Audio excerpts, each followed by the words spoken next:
Fox Sports. We are Fox. We are Minnesota.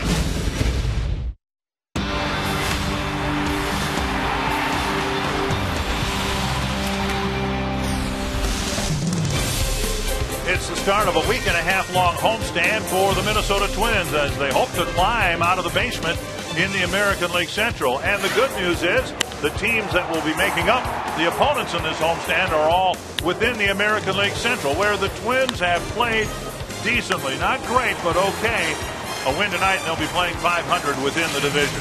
And we welcome you to Target Field on a beautiful fall Friday night. Dick Raymer burnt Blyleven for the opening game of this four-game series with the Cleveland Indians. And incredibly, as we go through the final month of the season, there's not one starting pitcher in September that was in the rotation in the first month of the season. But there are a lot of guys here in the month of September that are almost auditioning for that start so they can be part of the rotation in April of 2013. Tonight's starter, Liam Hendriks, making his 16th career start and his 12th this season, still looking for his first major league win. Now, a couple starts ago here in Minnesota, he was hooked up against King Felix Hernandez, and Hernandez beat him 1-0. The Twins want to see more out of Hendriks in that outing than they saw in his last outing when he had a big lead and couldn't hold on to it. So the Twins are hoping Hendriks can find something here in the month of September. One thing they're convinced of, that September is a really good month for Chris Parmelee. Well, Parmelee last year came up and had a great month of September, and he got called up on August 29th, and he who hit outstanding in AAA has carried it right here to the major league level. So far in 8 ball games, 3 home runs. He's driven in 8 runs. That's the biggest thing for this Twins offense. Score some runs, and hopefully early. The Twins hope to pick up some wins in this 4-game series with Cleveland, but the highlight of the weekend will come tomorrow night when Tom Kelly has his number retired, and we'll be talking about that all weekend long.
Baseball on Fox Sports North is brought to you by your local Northland Ford dealers. Visit your local Northland Ford dealer or go to northlandford.com. And by Menards. Save big money on all your home improvement needs at Menards. Home sweet home for the Twins as they kick off a 4-game set against the Cleveland Indians tonight here on Fox Sports North. I'm Robbie and Smikowski. Well, tomorrow night's going to be a very special night here at the ballpark in downtown Minneapolis. And if you get a chance, you really should make your way down here as Tom Kelly's jersey number 10 will become the 7th number to be retired here, in which should be a very memorable night. The weekend series against the Indians is presented by the South Dakota Department of Tourism. Also, with the inspiration of TK's famous line about grabbing an oar as we are all in this boat together. The first 10,000 fans get a mini oar with TK's number 10 on it. Call 833-TWINS or log on to twinsbaseball.com for ticket details about tomorrow. And manager Ron Gardenhire earlier discussed TK, his mentor, and getting his jersey retired. This is a big deal. It is a big deal. He kind of looks at it, well, but this is a big deal. When somebody retires your number, and it's huge and well-deserved. So it'll be entertaining. TK always is entertaining. So he'll do what he always does. Once he gets up on the stage, he'll handle it. He always has.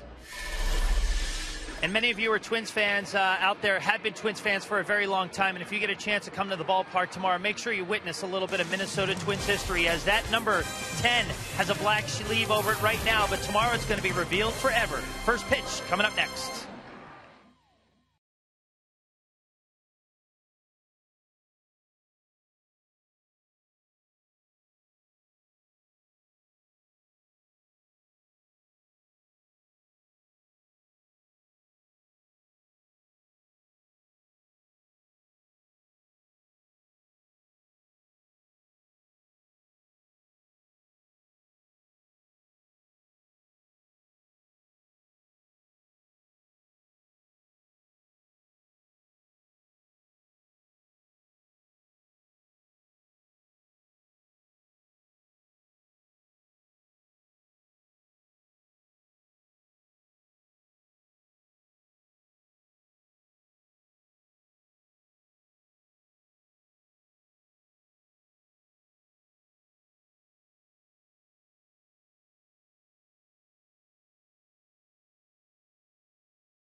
For the Twins, out of the playoff mix, Minnesota's on the hunt for the talent of the future.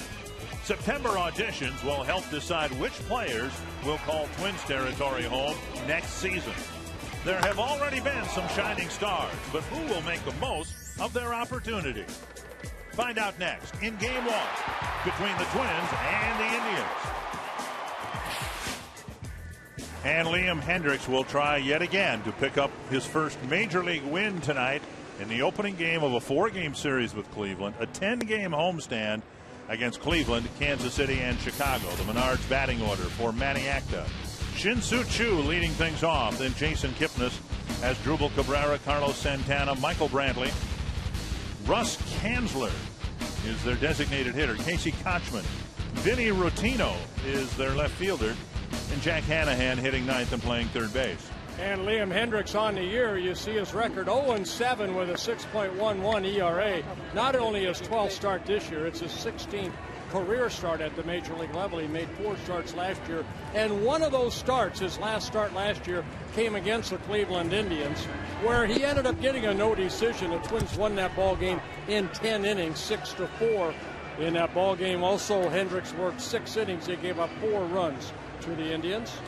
Northland Ford defense for the Twins. Ryan Domet in left, Ben Revere in center, Chris Parmelee in right, Trevor Plouffe, Pedro Florimon, Eduardo Escobar, Justin Morneau around the infield, and Joe Mauer behind the plate.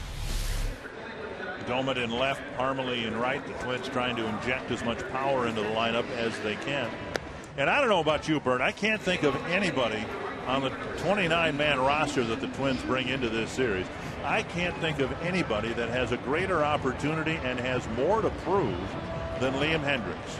Well, I agree. I mean, here's a guy that in AAA, he was outstanding. 9-3 in AAA with an ERA at 2.2. But, you know, he had that great start like we talked about it in the open. And then his last start, he had a big lead and then unable to hold it.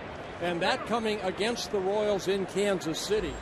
In that ball game, he had an 8-2 lead, and he couldn't make it through the 5th inning. Actually, couldn't make it through the 4th inning. So we'll see how he does here tonight. 1-0 to Shin-Soo Choo. And line foul, 1-1. He's taking on an Indians team that has free fallen. Not into last place, but pretty close to it after contending for most of the first 3 months of the year. They have fallen completely apart. Yeah, there's Manny Actor right there in his 3rd season as manager of the Cleveland Indians. Also managed the Nationals for a couple years, the Washington Nationals. Yeah, it's been frustrating in Cleveland. They, for a while, were starting to get some fans back in the stands, but they've really struggled. Choo, ahead on the count, 2-1, lines a sharp single to left. And that'll bring up Kipnis. Well, you want to keep the ball down a little bit. Not a bad pitch, but Choo, good piece of hitting, just hitting it the other way. The leadoff hitter gets on. Choo with 17 stolen bases on the year.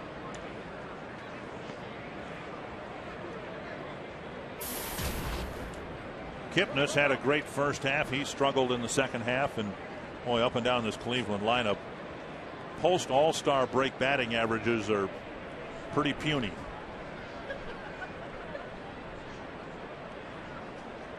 And an off-speed pitch over for a strike. And it's just not the offense. Also, the pitching staff has really taken a dive, too. They had some pitchers on that staff. They have expected to pitch better than they have this year. 1 strike to Kipnis.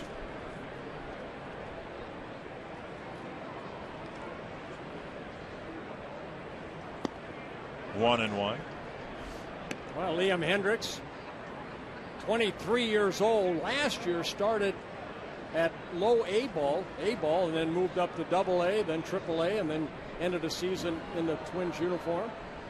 This year, down in Rochester, very well, did pitch very well, but has struggled here.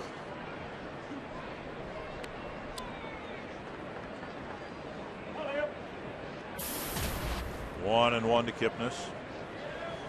Yeah, there's the first half, second half numbers for Jason Kipnis, just 25 years old, in his 2nd season with the Indians.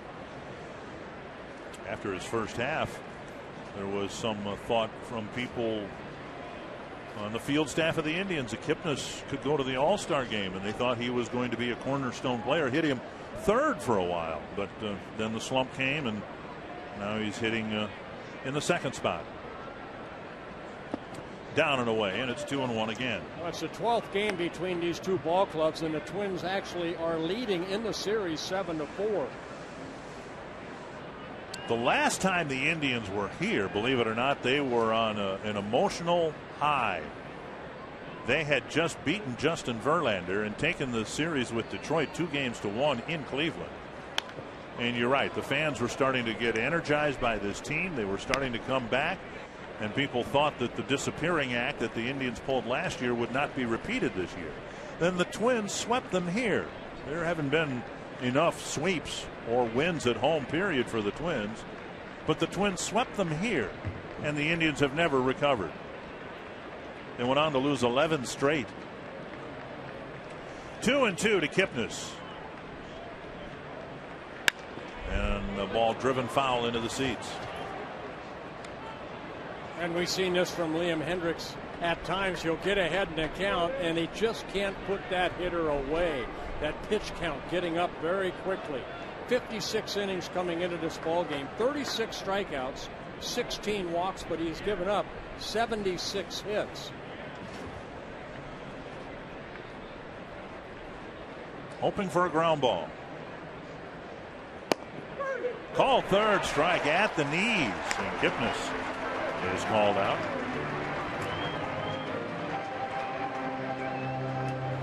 Let's take a see what the Fox track says right here. Good pitch down in the strike zone. Great pitch.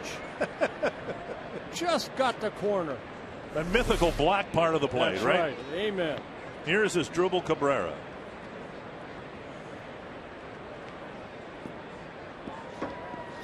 Indians starting the day 2 games ahead of the Twins.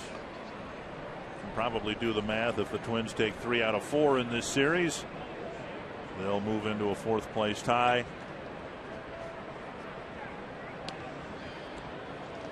And then the Twins have 3 with the Royals coming to town, 3 with the White Sox.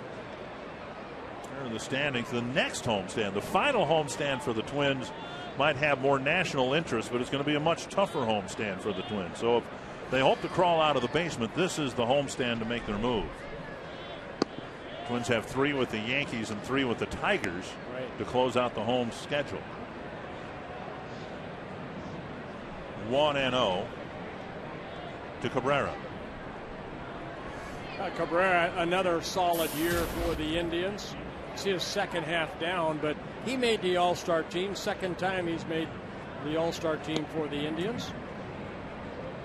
2-0. 12 pitches, 6 strikes, 6 balls for Hendriks.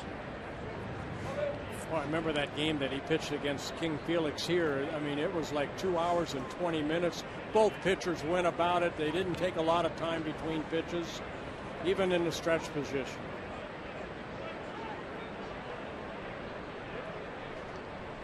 Swing and a miss, 2-1. That fastball at 90 miles an hour. Cabrera in his 6th season with the Indians, just 26 years old, from Venezuela. Originally signed by the Marlins back in 2002. Came over to the Indians in 2006. I wonder how many players hitting third in lineups for other teams were signed by the Marlins.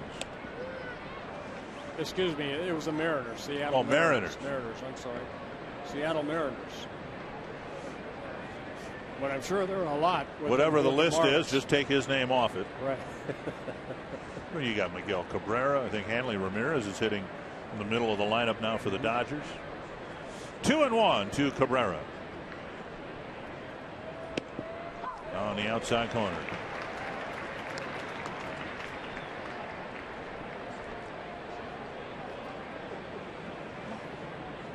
Cabrera earlier this year signed a 2-year extension to stay with the Indians till 2014. One of those cornerstone players for Maniacti and the Indian organization.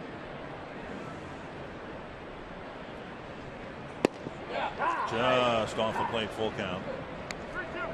So Hendriks with 3 fastballs, 90-91, trying to hit the outside corner. He's gotten a swinging strike, a called strike, and now the full count. Pretty good bet. Chu will take off with Santana on deck.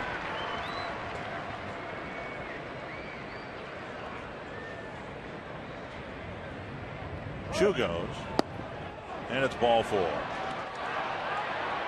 So Mauer thought it was a strike. He wouldn't have thrown otherwise, and he looks back at Dan Iasanya, wondering why that was not called strike 3. Yeah, breaking ball right here that Joe, as a catcher, no matter, you have to just go ahead and do exactly what he did. Good low pitch for a strike. Instead, it becomes ball 4. Mauer's strikeout throw him out right there. Instead, first and second, 1 out. Now here's Carlos Santana.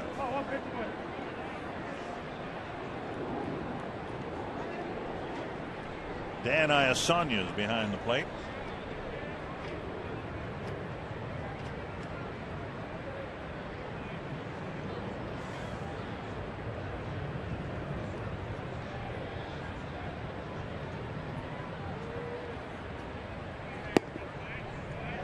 Another breaking pitch taken for a ball. And we just saw Cabrera switch hitter. Here Carlos Santana, a switch hitter, hitting .236 as a left-handed hitter. 9 of his 14 home runs from the left side of the plate.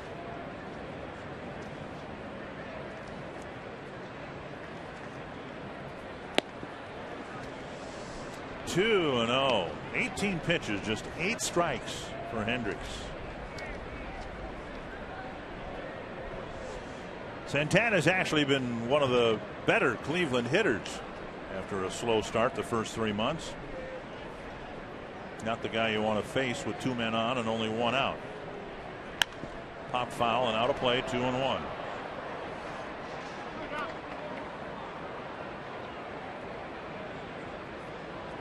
Santana's hit into 13 double plays. Hendricks has been able to get 5 double plays turned behind him. This being his 12th start. 20th pitch of the inning.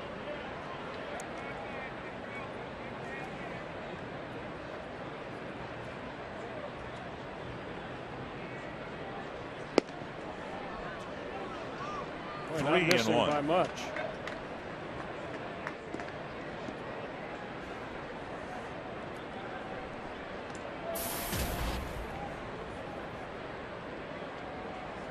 Santana, like every hitter, much better average when he's ahead in the count. 3-1.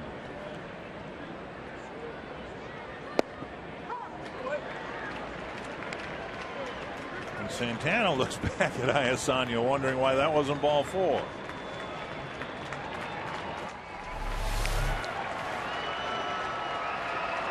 Pretty good pitch.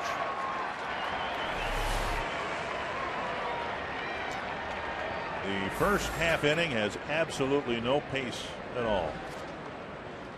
3-2. We'll see if the runners go here. Nope. Dumped down the line, a cracked bat into the seats. The ball will fly.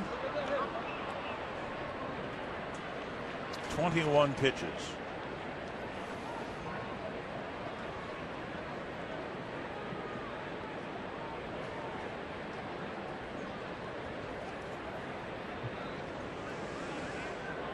Anderson hoping that Liam Hendricks can throw more strikes and take less time between pitches.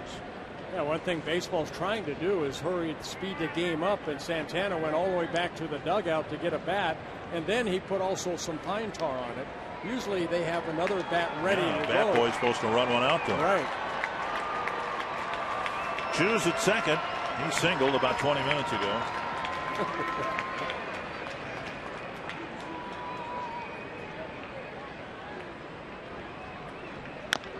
Pounded up the line, foul. Well, Hendricks coming off such a disappointing start because I think everyone from the manager through the pitching coach and through the roster wanted him to get his first major league win, and the Twins gave him all the run support one would think you'd need to get that first win. Yeah, 4 runs in the first and 4 runs in the second, and they knocked out Luke Hochevar in that ball game. Another 3-2 and another foul.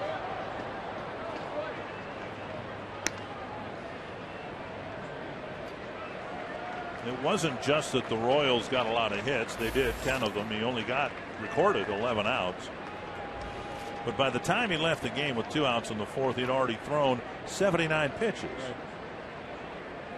With no walks, 5 strikeouts. So it wasn't like he was all over the place. Carl Pavano. He was at the airport last night when I was picking up my grandkids. A looper to left. Domit makes a nice running catch for out number 2.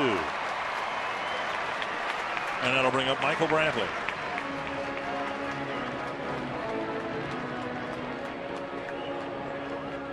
Well, Hendricks won the battle right there, but needed a lot of pitches to do that. He can getting the final out here off the bat of Michael Brantley.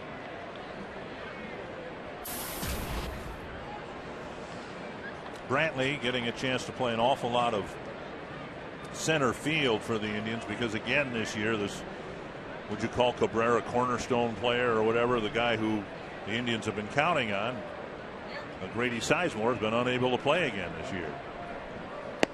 Breaking ball over for strike one.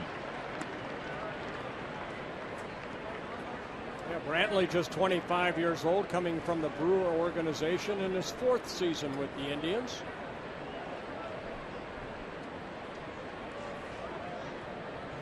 He's part of that CC Sabathia trade. Lifted to left, and Doman hardly has to move.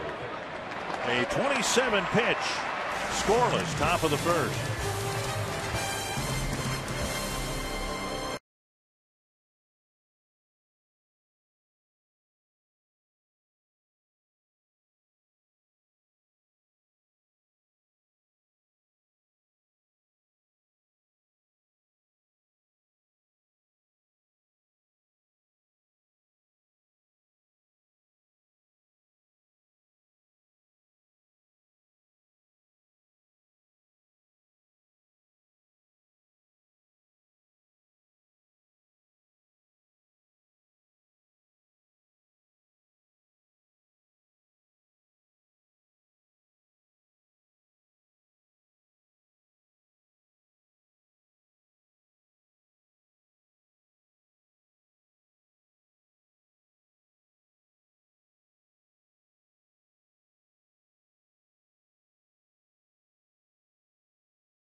Good homestand here in front of the home crowd. The Menards batting order has Ben Revere on top.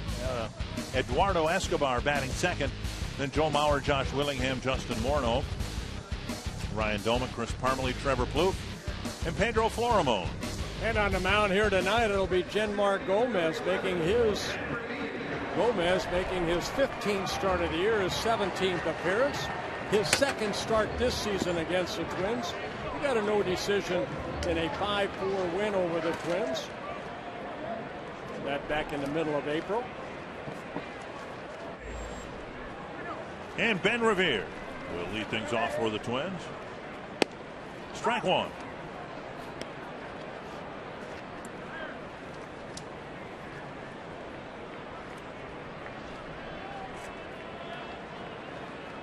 Swing and a miss, strike two. Good changeup right there. Gomez with a very good changeup. Fastball. Not overpowering, 91, 92.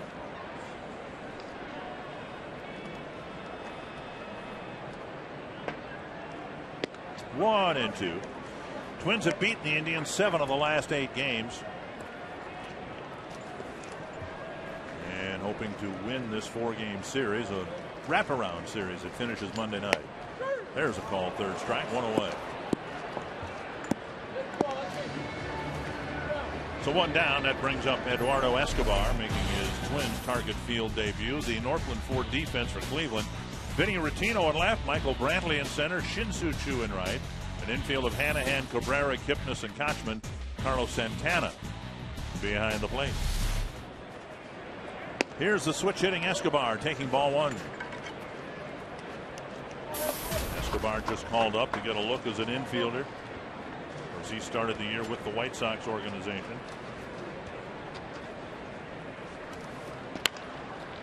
Liner to Hanahan for out number 2. Let's take a look at the GMC keys to the game. And one thing that Gomez has been able to do, first couple innings, he comes out with a charge. Very good, 1.93 earned run average in the first 2 innings. But then after that, a very high ERA. Started the season in the rotation for the Indians and then shipped down to AAA, and just recently getting recalled. That'll bring up Mauer, who starts this homestand at .315, 6th in the American League in hitting, and 15 points behind the co-leaders now, Miguel Cabrera and Mike Trout. Cabrera has seen Trout's batting average come down a little bit. Cabrera's has been inching up. Cabrera with an outside chance of winning the Triple Crown this year. 35 home runs for the Tiger third baseman. Josh Hamilton leads the league with 39. Inside, and it's 1-1 to Mauer. Cabrera and Hamilton tied for the league lead in runs batted in with 116. Twins Josh Willingham is third. Inside again, 2-0. They're the batting leaders right there. Cabrera and Trout tied. Mauer 6th, like you mentioned, Dick. Beltre and Murphy are in the top 5 for the Rangers. That hits the outside corner, 2-2. A good changeup, good location, down and away. Gomez just 24 years old in his 3rd season with the Indians.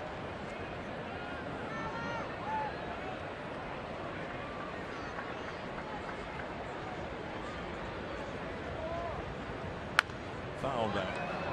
You know, looking at the top 10 in hitting, you've got Cabrera now co-leading, Prince Fielder right behind Mauer at .314, Austin Jackson.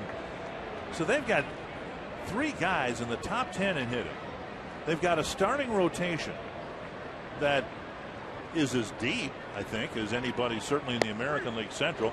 Mauer is called out on strikes, and yet it's the Tigers who are chasing the White Sox for first place in the Central.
Inning and scoreless here at Target Field between the Twins and the Indians. I'm Robbie and Smikowski. Well, the Rochester Red Wings AAA season came to a close, and it's Gene Glenn, the man who managed them to a 72-72 record this season, and he has a lot of familiarity here with the Twins as he joins the Twins for the remainder of the season. He was the first ever Mr. Basketball in Minnesota back in 1975. He played baseball and basketball as a star at Mankato State University. He also has a 7-year minor league playing career for Gene Glenn. And he led the Red Wings this year, Dick and Bird, to a 19-game improvement, which was pretty impressive in his first season as the manager of Rochester. And every player that I have spoken with that has played for Gene Glenn has nothing but the nicest things to say about this man. So it's nice for him to get to spend the final 25 games here with the big club the rest of the way. Yeah, absolutely. Thank you, Robbie. You think about that. I mean, 72-72, and really, I mean, the Twins, most of his club at the beginning of the year wore Twins uniforms sometime during the summer. Here's Russ Kanzler leading off the second for Cleveland.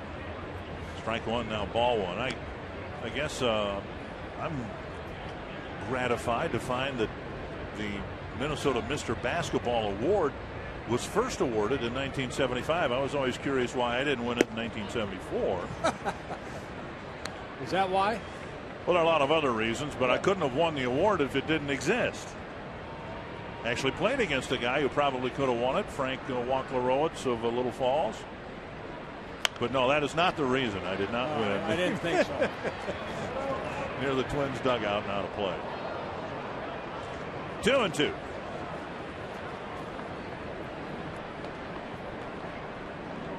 Well, Hendricks certainly hoping to pitch a cleaner and quicker second inning. A lot of deep counts, men on base. He's was able to tiptoe through the first inning without allowing a run scored. Yeah, pace of how quick you are between pitches thrown home. 3-2. That means a lot. You know what? One thing we've seen from Scott Diamond, he doesn't fool around out there. Pretty much, here it is, let's go. And he did that against Seattle. And I think he was told between innings, because he just looks like he's not straying from the rubber at all and trying to pick up the pace. He just needs to throw more strikes. There's Scott Diamond. Won't pitch in this series as the Twins have expanded their rotation to 6 starters. 3-2. And he walked him. Second walk issued by Hendrick. And that'll bring up Casey Kochman. The All-Star game at Target Field might be a couple of years off, but the next few months are important if you want to ensure tickets to the festivities in July of 2014. If you're a season ticket holder and renew for next year and 2014, or purchase season tickets for next season, you'll establish priority for all Star game tickets. Best bet is to call 833-TWINS, talk to a season ticket representative about how you can be part of the season ticket family and be here in mid-July for the All-Star game in 2014. 1-0 to Casey Kochman. Kochman really struggling since the All-Star break. The average down to 228. He's hit just barely over 200 since the break.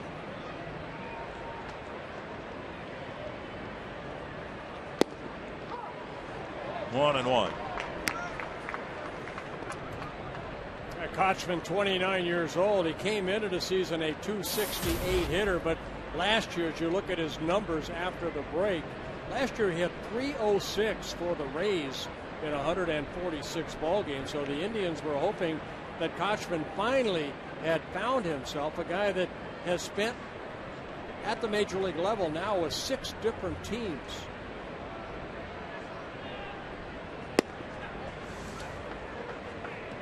Two and one. Kochman came up to the majors with the Angels in 2004 and spent time with the Braves, the Red Sox, the Mariners, last year with the Rays.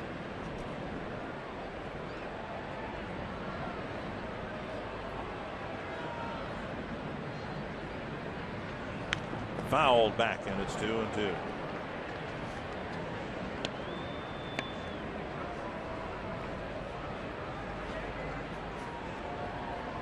Indians, with 25 games yet to play, have a run differential of 162. They've allowed 162 more runs than they've scored. That's obviously more than a run per game. Yeah, only the Seattle Mariners have scored less runs than the Cleveland Indians. But Seattle's pitched anyway. It's the largest run differential in baseball.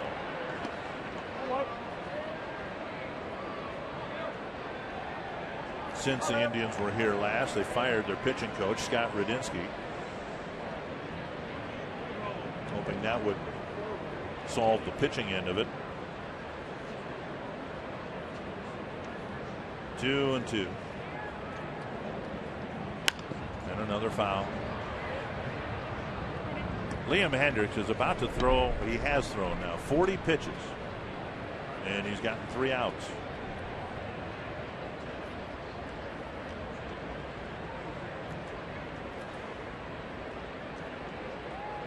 So you have the off day, and you've got 10 games in 10 days. Bouncer to short. See if they can get two. Florimon, Escobar to Morneau. So it was worth the wait. 2 gone. Well, he took a little off that pitch right there. And Kochman, not the quickest down that first baseline, hit it sharply to Florimon. Good changeup. Kochman, ground ball to short. Florimon over to Escobar. And a double play. 2 quick outs. Or 2 outs. Not quick outs, just 2 outs. 2 outs. Here's Vinny Rottino.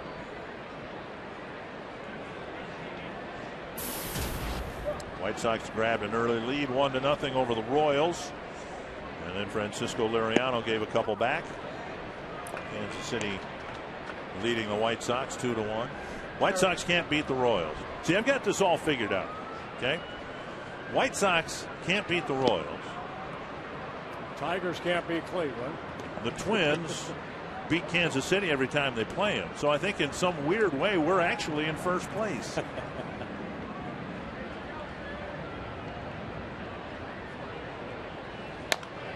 Dribbled up the line, foul.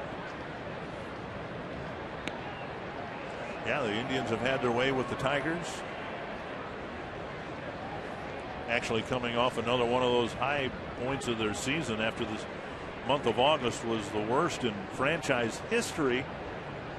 And then the Indians step up and take 2 out of 3 from the Tigers, who are, you know, these are their playoff games and right now. they had just swept the White Sox. Yeah.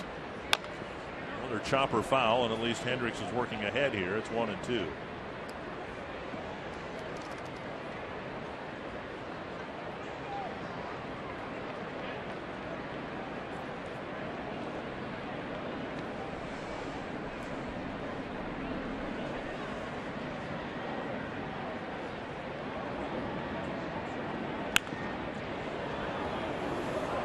Minor foul.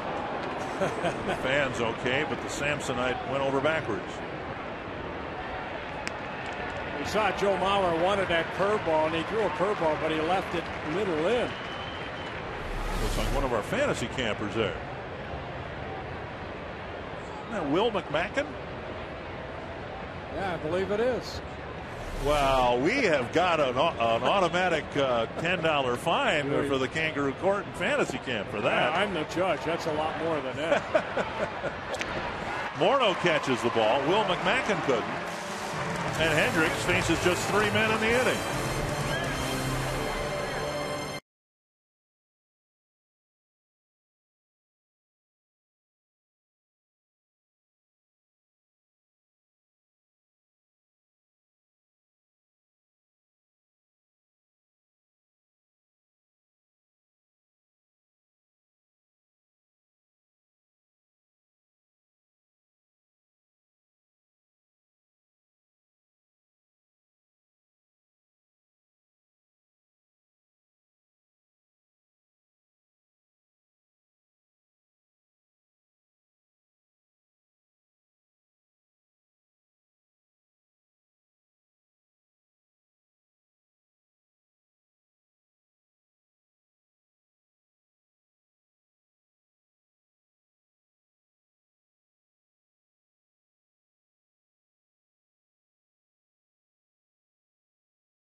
For the Twins, 1987-1991. And tomorrow, the manager of those 2 World Championship ball clubs, Tom Kelly, will have his number retired, and it's going to be a special night. And we encourage Twins fans to come out if they can, and honor the man who helped bring those 2 world championships to the upper Midwest. Josh Willingham leading off, taking ball 1. Yeah, bring your Hankies with you tomorrow night, too. I mean, there's so many great players, former Twins, coming in for this. And believe it or not, we have one sitting in the middle of us right now. Frank Viola with us to talk about Tom Kelly's influence on your career. Now, you had been around with some other managers, Billy Gardner, Ray Miller, and Tom came in at the end of the '86 season. And what was it about his managerial leadership that allowed things to click for you? Well, I think I go a little further than that. I started my career. I signed with the Twins in '81 and went directly from St. John's to AA Orlando, and TK was the manager in Orlando. So the way it played out was the guy who got released for me to take his place ended up sitting in the second row of the bus, caddy corner to TK.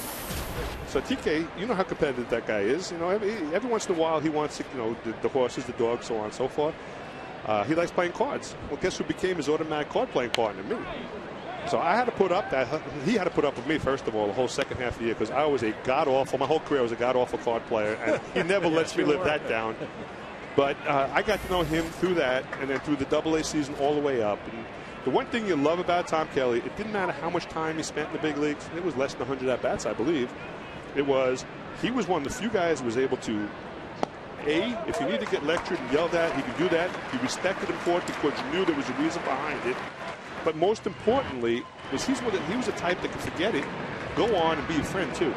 And the manager being a friend is so unusual in the game of baseball that I think that's what made him so special. You could feel comfortable talking to him, saying things to him that you wouldn't normally feel with other managers that I had. So, I mean, there was a fine line there, and he knew how to draw it. And from that point on, he was very special from that point on, as far as my opinion. You know, Frank, I think when he took over in '86, it was kind of like everybody knew what you were getting out of Tom Kelly. You know, you're getting a guy that, you know, was dedicated to the game of baseball, but also a guy that expected a lot out of everybody. And you know, I mean, that's important for a manager. Oh, absolutely. Absolutely. And the thing that was great, too, is that he wasn't afraid to let you know, hey, you're not doing the job. Or, you know, everybody's got their favorites. You know, and we always tease TK that Randy Bush is one of his favorites.